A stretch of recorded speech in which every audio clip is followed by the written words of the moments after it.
Voyons voir ce que le yaourt grec et le skyr vont faire à mon taux de glucose. J'ai donc testé ces aliments sur 2 jours différents. Un jour le yaourt grec, un autre jour le skyr, et on va maintenant pouvoir comparer les résultats.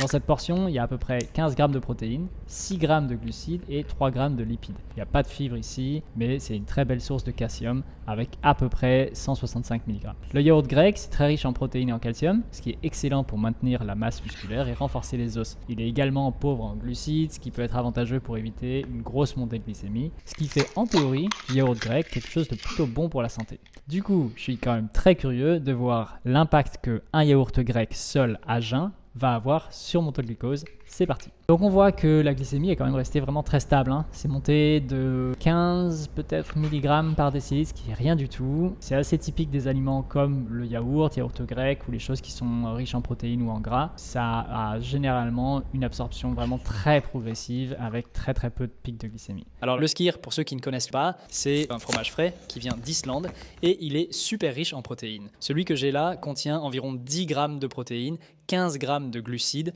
dont 12 grammes de sucre et seulement 3 grammes de matière grasse. Donc on le présente souvent comme un aliment super sain pour les sportifs ou les personnes qui veulent peu maigrir à cause de sa haute teneur en protéines et son côté peu calorique. Je vais manger ces 100 grammes à jeun et on va voir ce que ça donne sur ma glycémie. Je suis assez curieux parce que même s'il y a pas mal de protéines, il y a quand même pas mal de sucre dedans, donc on va voir. Alors on voit que ça a fait une petite montée de 25 mg seulement sur ma glycémie. C'est vraiment pas énorme compte tenu de la quantité de sucre qu'il y a dedans. Je pense que c'est probablement grâce à la quantité importante de protéines qui ralentit l'absorption des sucres.